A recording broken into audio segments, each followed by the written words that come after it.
Katja Ried will tell us about inferring causal structure.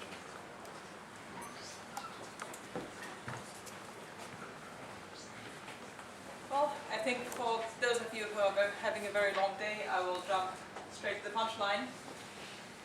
If you look at two classical variables and you find that they're correlated, for example, people smoking and developing lung cancer, there's really no way to tell whether this is because smoking gave them cancer or whether there's some other explanation, say some genetic predisposition. We considered a similar scenario for quantum variables, and we found that in that case the pattern of correlation between them can actually tell you what their causal relation is. So what I want to do today is first give a definition of what exactly I mean when I say causation, because I think there are about 5 different ideas floating around in this room about what it means. Then I'm going to explain what exactly this task is that we set ourselves and what makes it hard in the classical case, to contrast with what happens in the quantum case. The hard is explaining how quantum mechanics actually allows us to solve this problem. Then I'm going to briefly talk about an experiment in which we verified our predictions and mention something about how this relates to certain practical problems in open quantum system dynamics. And finally, I'll give a bit of an outlook over the next steps in this project. Okay, let's say you have developed a mysterious illness and you find anecdotal evidence that certain treatments tend to make people better. Now naively you might think, well, your problem's solved, just take the treatment and it will make you better.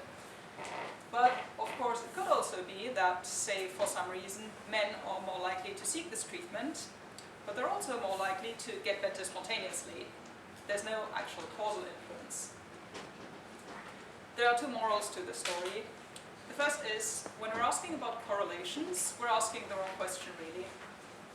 If you want to know whether you should take the treatment or whether raising teachers' salaries will have an effect on students' performances, what you should be asking about is causal influences. And by causation here, I mean that there exists a stable mechanism in reality such that even if you change other variables, the circumstances, for example, the country that the students live in or your diet, changing the one variable that has a causal influence will still affect the other variable. The second moral of the story is that unfortunately we as naive humans aren't very good at thinking about causality. We tend to get confused. There's a whole list of paradoxes bearing witness to that. However, in the last couple decades, research in statistics and machine learning and related fields has come up with a whole framework that gives a rigorous definition of what constitutes causality in this sense. They have algorithms for determining causal relations. There's a whole body of knowledge. So the big picture of this project is to try and take this classical understanding of causality, which has proved extremely useful for real-world classical problems, and see how it ties in with quantum theory. Because it turns out you have to make all sorts of adaptations, which hopefully tell you something about what it means to be quantum. There is, of course, also another reason why we're interested in causality, especially in the context of quantum theory, which is, if we want to build a model of quantum gravity one day, we'll have to reconcile quantum theory with gravity or some theory of space-time. And one of the approaches is the idea that we should drop space-time in the sense of a manifold with a metric and so on, and instead take the causal structure, meaning a directed graph telling you which events have causal influences on which others, as a more primitive physical object from which space-time will then emerge. So this again brings us back to the question of how this causal phenomenon relates to quantum theory. Specifically, there's the question of whether you can have sort of a quantum superposition of such structures. So this is something I'll come back to at the end of my talk. For now, we'll focus on a simpler problem, which is, given observed correlations between 2 variables, what can you tell about how they're causally related? So in our case, we're assuming that the variables are ordered in time. A precedes B, and this gives you two possible causal relations. Either A has a direct inference on B. So in the quantum case, this would normally be represented by a channel. A is the input, B is the output, there's some channel phi, and obviously by means of this channel, A influences B. The other possible explanation is that they have some common cause, some shared past, which in the quantum case would normally be some black box preparation with two outputs, and they could be classically correlated, they could be entangled because of this common cause. Okay, so in the classical case, this problem is impossible to solve unless you have extra assumptions. And the extra assumptions are what pharmaceutical companies use, for example, when they have the problem with treatment and recovery and they want to figure out whether treatment causes recovery or whether there's some variable, say gender, that correlates the two but is not a causal relation. And the key to solving this problem is randomization. What they do is they assign treatment to the patients at random, meaning they break any influence from potential common causes on whether patients actually take the treatment. Consequently, if you do observe a correlation between the assigned treatment and recovery, then you know it was because of this causal influence. You can also track whether patients wanted to take the treatment. This now has no causal influence on recovery, but you do still have the common cause path. So if you observe correlations between the intent to treat and recovery, you know that you have the common cause relation. And by studying those two, you can basically just read off how treatment and recovery are causally related. So the problem solved. In the other extreme, if you do not randomize, but just let the intent to treat determine whether patients take the treatment, then the two correlations you are looking at are exactly the same and you can't tell apart which causal explanation is correct. So the key to causal inference is some amount of randomness here, a statistical independence between the value of the variable before you started interacting with it, trying to probe it, and the value after. We term this information asymmetry. And conversely, if you learn about the early variable in a way that's information symmetric, so if you learn the same about these two guys, then classically it would be impossible to determine the causal structure. So this is the kind of scenario we try to transpose to the quantum case. The first step was to come up with a circuit where the experimenter wouldn't actually know whether the two things he's probing are related as cause and effect or whether they have a common cause. And this circuit can do it. It starts with a box down here where you prepare two systems. One of them is your system A. You may probe it, you may measure it, you do something to learn about it. The other system is just an ancilla and goes into a coupling. And out of the coupling comes your system B. Now, depending on what the coupling does, you have different causal structures. If the coupling actually takes this register straight to B, then you're going to have essentially some channel which relates them by cause and effect. If, on the other hand, the coupling swaps the two and possibly applies other channels, then B is really just the other half of this bipartite state here, so the common cause. And if you don't know what the coupling does, then you don't know what the causal relation between your two systems is. It's not even clear whether you should call them two different systems, because in this case you would presumably say that it's the same physical system at different points in time. But your two quantum variables are related in a way that you don't know. Now, in order to mirror the classical case, which is hard, we have to ensure that we have information symmetry in learning about the early system. And one way to do this is to take projective measurements with the Ludus update rule. So you perform projective measurement, you find an outcome associated with some state psi, and this teaches you two things. One thing, the state after your measurement is going to be the state psi. The second is that what you know about the state before you measured it, assuming you had no prior information about the state, so this black box prepares a uniform state on this register, what you can tell about the state before the measurement is also psi. So in this case, you have the information symmetry, and if those were classical variables you're dealing with, then you couldn't tell what that causal relation is. Any questions so far? Yeah? This last thing, learning that the state was society, in what sense do you learn that the state was society? I'm a little confused about that. When you perform the measurement, you say you learn that the state before the measurement was society. Yeah. There's a bit more subtlety to this, which I don't think I can quite go into, but just as a simple example, suppose you just have a single box that prepares a uniform state, which you can write as an equal mixture of psi and orthogonal states to psi. Say you toss a coin and either prepare this or this. Then if you perform the measurement and you find outcome psi, then you would say, well, the coin came up heads, say, and you actually prepared this state. And in that sense, your beliefs about the state on this wire here would be that it is psi. Does that clarify it at all? Yeah, I can give you the more detailed answer afterwards. Okay, so how does quantum mechanics solve this problem? Very simple example. You have two qubits and you perform Pauli measurements on them. So either you measure Pauli x or y or z. And in fact, it's sufficient if you measure the same on both A and B. So let's see what kinds of correlations between the measurement outcomes you can see if they are cause and effect, if there's some channel here. For example, if you apply the identity channel, then whatever measurement outcome you had here, perform the same measurement, you'll have the same outcome.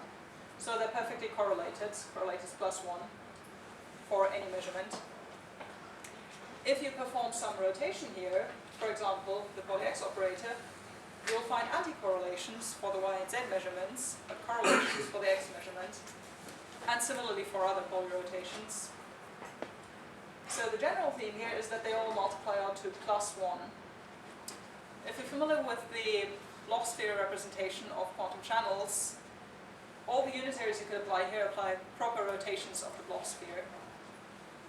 So this serves as a kind of signature of the cause and effect case. Suppose instead that you have a common cause relation, so you prepare some bipartite state here, and you measure Pauli operator on one, and the same Pauli operator on the other system. In this case, if you start with a singlet state, for example, you will see perfect anti-correlations for any measurement you perform. If you prepare another one of the Bell states, they're all related by rotations. So again, you change two signs, you get two correlations, one anti-correlation, but they multiply out to -1 in all cases. So in terms of the Bloch sphere picture, it's like you perform an inversion of the Bloch sphere, you turn it inside out. And this serves as a signature of a common cause relation. So this is the basic idea. To make it more general for higher dimensional systems, you can take a more formal approach.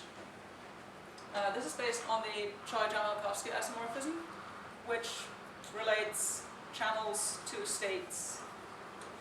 So the effect of any channel on some input state rho A, which gives you the output state rho B, can also be written as an operator on the product Hilbert space, multiplied with your input state rho A and identity on B, and then tracing out the system rho A.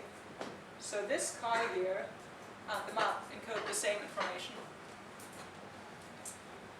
Now, the key is what these objects look like in each case. If you have a cause and effect relation, you normally describe this as a channel.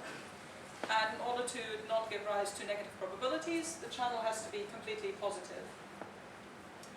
By the Choi-Jamalkowski isomorphism, this corresponds to an operator chi that is positive when you take the transpose on A. So in other words, it's a positive under partial transpose or PPT operator. In the common cause case, on the other hand, you usually describe it as a bipartite state, normalized trace one positive operator. And the way to go from this bipartite state to the operator chi that describes the relationship is, I've written it down here, but the key thing to keep in mind is that because of this relationship, chi inherits the property from rho that it is positive. So unlike the previous case, where chi was positive under partial transposition, if you have a common cause, chi has to be positive. And from there it follows again by the isomorphism that the channel is positive when you is completely positive when you combine it with transposition. So you have these formal properties which reduce to the signatures in the case of qubits. And basically the way to determine the causal structure is to reconstruct either the channel or the operator chi and test. If it's positive but not PPT, then you know it can't be this explanation. If it's PPT but not positive, then you can rule out this one. It can also happen that you find an operator that's both positive and PPT. That's in fact what happens in the classical limit. You can apply the same analysis if this entire circuit is effectively classical, but you will find that you have an operator that can be explained by either causal structure. Okay, so we collaborated with an experimental group, Kevin Resch at the IQC in Waterloo, who built a circuit and actually put this to the test in the lab. So the overview side of the circuit here mirrors the drawings I had before. You prepare two photons in a polarization entangled state. One of them is your photon A. You send it through a measurement with half wave plates and a polarized beam splitter. The other one just goes on, and they both combine at a gate. And finally you get out your photon B. You perform measurements of the polarization in different bases. You look at the correlations, and you try to determine what the causal structure was. Specifically, the task we set ourselves was not just to answer, is it common cause or is it cause and effect, but rather to realize in the lab a probabilistic mixture of the two, and then try and read off from the data what the weight of the mixing was, what the probability was. And the way we ended up doing this was actually simply to fit to a probabilistic mixture of a generic cause and effect channel and a generic common cause channel with different values of this parameter p, and to test which values of the parameter p give a good fit or a bad fit. And these are the results. So, for example, in one run we might have implemented a probability of common cause of 0.2, and then fit the data to different values of the parameter, get a bad fit, bad fit, bad fit, and right here a well-localized peak of a good fit. So looking at this diagonal line here, you can see that the reconstructed value of the parameter allows us to read off the value we had implemented with high accuracy. I think the standard deviation on this is 0.02 roughly.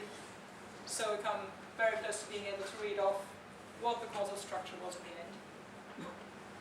If you were to do this with classical variables, rather than seeing this channel here of good fits, it would just be all red. You get a good fit for any explanation.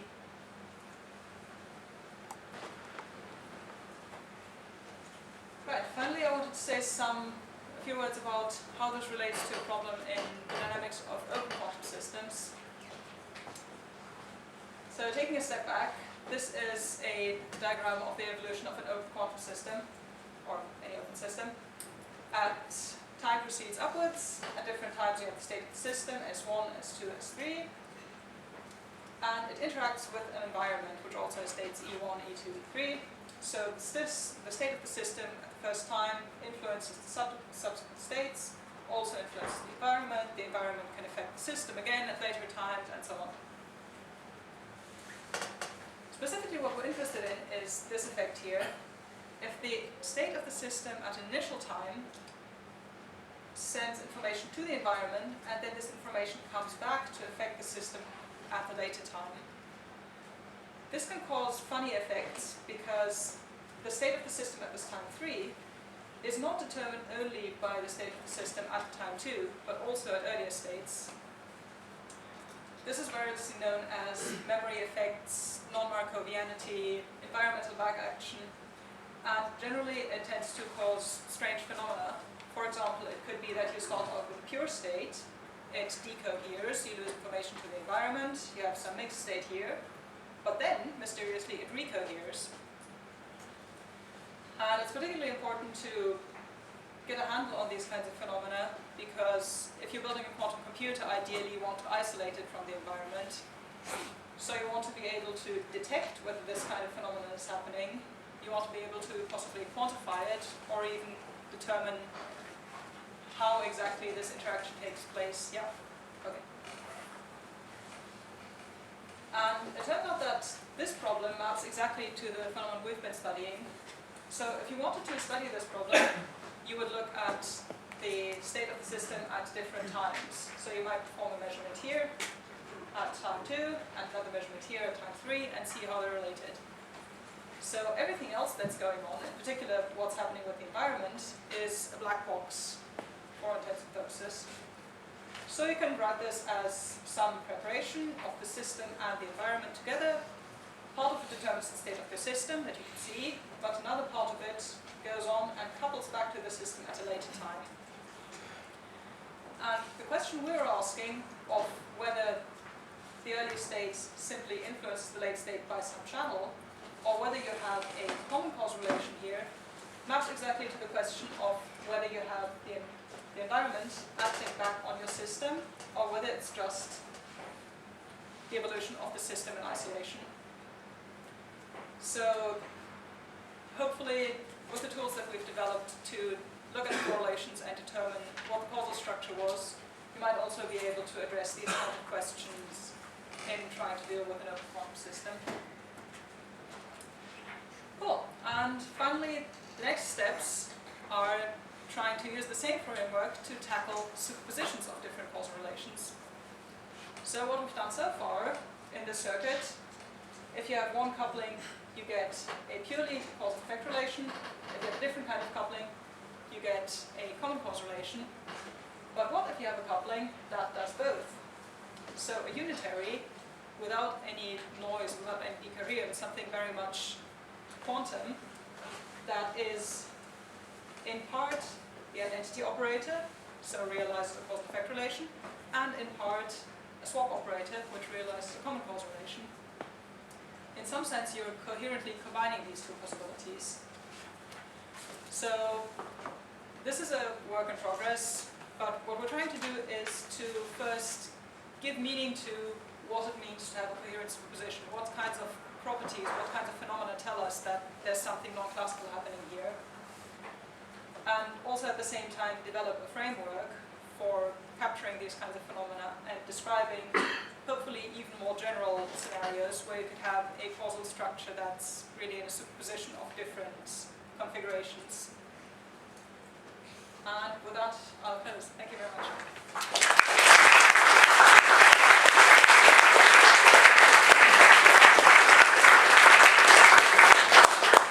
Thanks very much. We've got time for a question. So your main test, the operator was either PPT or positive, Yep. and classically it happened, both happen. Exactly. Does the converse happen too? That if both happen, it has to be some sort of classical subsetting?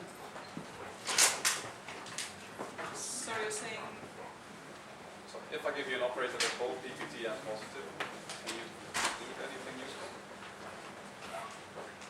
I don't think you can say that it necessarily admits a classical model. I mean, in our context, the conclusion you could draw is that it could be either causal explanation. Yeah. If there's anything beyond that. Yeah, one more quick question. In the experimental data you showed, you get kind of these clumps of red coming from one line. Do you know why that is? These here? Yeah, why does it come in these clumps? The first thing to keep in mind is that we only did a set of discrete runs, so there was one run for 0, 0.1, 0.2, and so on. And between those, it's just interpolated for generalization. Yeah. Okay, so let's thank Katja again very much.